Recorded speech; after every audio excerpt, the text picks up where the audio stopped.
हम लोगों ने जो आज इस संसार में बद्ध जीव हैं, ये क्या हम लोग क्या करते हैं, जल्दबाजी में किसी के भी बहकावे में आकर या किसी से प्रभाव में आकर किसी का सत्संग सुना, महाराज जी बहुत अच्छा प्रवचन करते हैं, दीक्षा लेने चले गए। किसी की पर्सनालिटी से बड़े प्रभावित हुए, बहुत अच्छी दाढ़ी मूंछ है, बहुत सुंदर मुख है और बहुत अच्छा कीर्तन करते हैं, उससे उनसे दीक्षा ले ली। या किसी ने कह दिया ये महाराज जी तो बहुत अच्छे हैं, उनसे दीक्षा ले ली। या किसी ने पूछा, अगर मेरे इष्ट ठाकुर जी हैं, तो शहरों में क्या होता है कि मैं किसी से दीक्षा लूं, अरे वो महाराज जी आए हुए ना, बहुत अच्छा प्रवचन करते हैं, तो हमने बिना सोचे समझे वो दीक्षा ले ली। उसके बाद क्या दिक्कत क्या हुई कि अब आचार्य से प्रश्न किया, उसका जवाब नहीं मिला, कहीं मन को विश्राम नहीं मिला।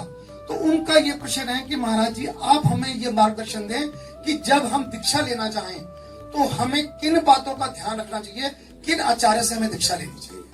साकत संग अगिन लपट लपट जरत को संगति कीजय, साध सुबुद्धि समान सुसंतन जान के शीतल संगति कीजय।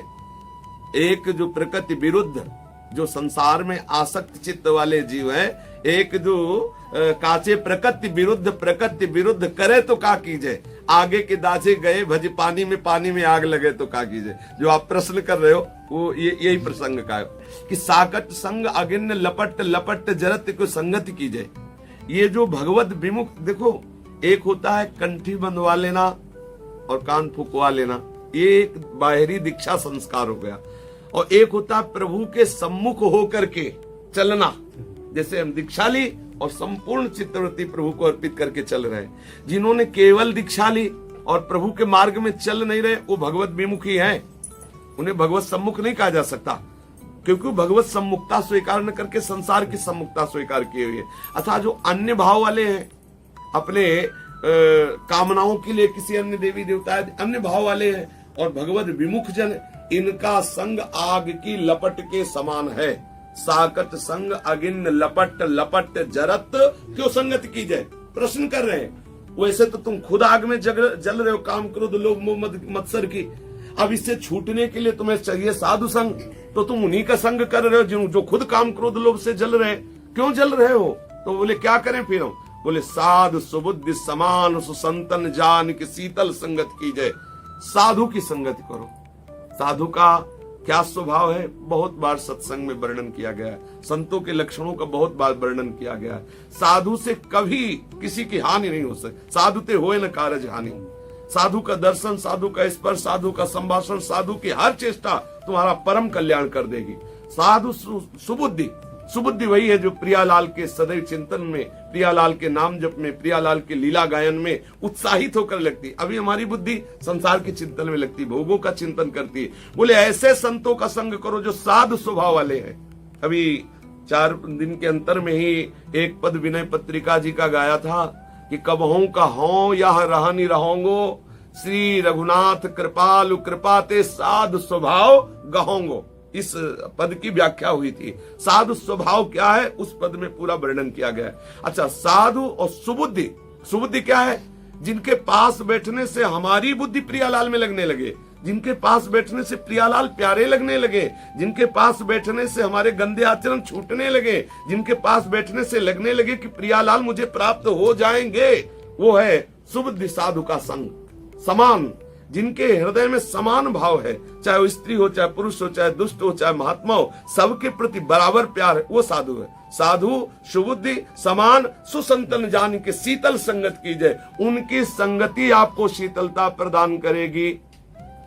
और यदि ऐसे नहीं है तो एक जो काचे प्रकृति विरुद्ध, एक तो वैसे ही स्वभाव विरुद्ध भगवत मार्ग में नहीं लगता, एक जो काचे प्रकृति, अब प्रकृति विरुद्ध करे तो क्या कीजिए? अब वहां ऐसा संग मिल गया जो वैसे ही प्रकृति के विरुद्ध हमारा स्वभाव, वो और भड़काऊ स्वभाव, नाना प्रकार के विषय सेवन की महत्ता, नाना प्रकार की उपासना करके भोग प्राप्ति की लालसा, नाना प्रकार की कामनाओं की पूर्ति की बातें, वैसे ही हम बिगड़ेल है, वैसे ही नाना प्रकार के भोगों को चाहने वाले, और संग मिल गया और भोगों के बढ़ावा देने वाला। तो बोले क्या हुआ? आगे के दाजे गए भज पानी में आग लगे तो क्या कीजिए? आग के जले हुए भाग के गए, पानी में खड़े होंगे तो शीतलता मिलेगी, लेकिन जब पानी में आग लग गई तो अब कहां भाग के जाए? समझ आ रहा है? तो साध सुबुद्धि समान सुसंतन जान के शीतल संग। संत का सबसे बड़ा पहला लक्षण है जिसके संग, जिसके पास बैठने से संसार के दोष छूटने लगे, प्रियालाल अच्छे लगने लगे। बस यही पहचान है। वस्तुतः संत को संत ही पहचान सकता है, दूसरा कोई नहीं। पर साधारण पहचान है। जैसे हम थके मांदे कैसे भी यमुना के समीप जाए तो एक आनंद की अनुभूति होने, ऐसे संत के समीप जाते ही हमारा हृदय शांत होने लगे, संशय मिटने लगे, प्रभु प्यारे लगने लगे। ऐसा लगने लगे जो मैं खोज रहा था वो मिल रहा है मुझे, ऐसा लगने लगे हृदय। ये किसी को विज्ञापन से नहीं रीझना चाहिए, ये मेरी छाती, मेरा हृदय प्रमाण होना चाहिए। जब हम समीप गए, जब हम बैठे, जब हमने देखा, सुना, चर्चा, मेरा हृदय शीतल। बाहरी पोजीशन पे नहीं रीझना चाहिए। बाहरी पोजीशन तो नाटक मंचों पे भी बहुत बढ़िया साधु की कर लेते हैं। मतलब कोई नाटक जो है जिसमें साधु का रोल करना है तो अभिनेता लोग नहीं साधु बन के ऐसा नाटक करते कि बहुत बढ़िया बिल्कुल फिट, तो उससे हृदय थोड़ी शीतल हो जाएगा। जब सच्चे संतों का संग करते तो हृदय में शीतलता आती है। तो कह रहे हैं कि साधु सुबुद्धि समान उस संतन जान के शीतल संगति कीजिए। आगे के दाजे गए भजी पानी में आग लगे तो क्या कीजिए। पछताना पड़ेगा यदि हमारा गलत संग हो गया तो हमें वो बात नहीं मिलेगी जो मिलना चाहिए। तो किसी के बहकावे में नहीं, स्वयं अपनी छाती का निर्णय पूर्ण। भगवान सबके हृदय में आत्मस्वरूप से विराजमान है। हर बात का उत्तर आपको देने के लिए तैयार, केवल आप सुनिए उनकी बात। आप आके बैठ जाइए और हृदय से पूछिए कि मैं इनको गुरु बनाऊं कि नहीं।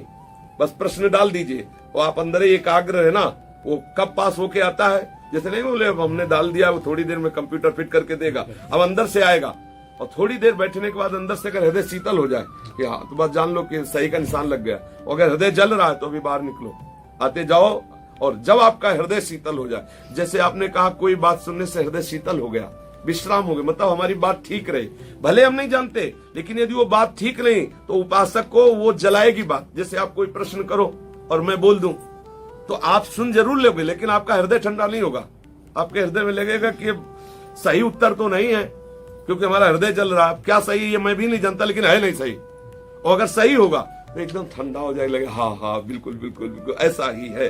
ऐसे ही जहां हमारे संग के भावना बनी कि हमारे गुरु हैं, ये हमारे महात्मा, उनका संग करने से जब हृदय शीतल हो जाए और हृदय कहने लगे कि मिल गए, जिनकी खोज थी वो मिल गए, बस किसी पूछने की जरूरत नहीं। और किसी के कहने से जाने की बात ये ठीक नहीं है। हिंदुस्तान भेड़िया धसान वाली बात नहीं होनी चाहिए। 100 लोग जा रहे हैं मरने तो हम भी कटने जाए, क्या हुआ? अरे हमें सोचना चाहिए क्यों जा रहे हैं, किसको पूछ रहे हैं, क्या कर रहे हैं। क्या थोड़ा अगर जाना भी है तो थोड़ा परीक्षार्थी बन करके जाइए और आप वहां देखिए और फिर लौट के आइए। अपने आत्म स्वरूप भगवान से पूछिए कि क्या आपने विधान रचा है वहां में जाने का, क्या आपने वहां शरणागति का विधान अगर रचा है तो आप हमें संकेत कीजिए। तुरंत आप निश्चित समझो, तुरंत संकेत होगा आपको। जब हमने अपने जीवन में देखा है कहीं कभी ऐसी बात आई तो हमने प्रभु के ऊपर छोड़ दिया है, तो तत्काल किसी न किसी रूप में आकर के वही बात बोले जो हमने प्रश्न किया प्रभु से कि आप ऐसा है वहां चले जाइए और उनसे ऐसा।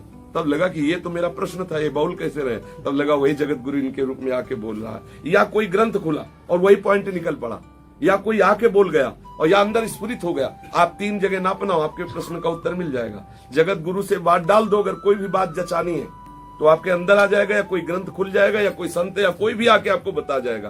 प्रभु सर्व समर्थ है, वो आपके हृदय में शीतलता प्रदान कर देगा।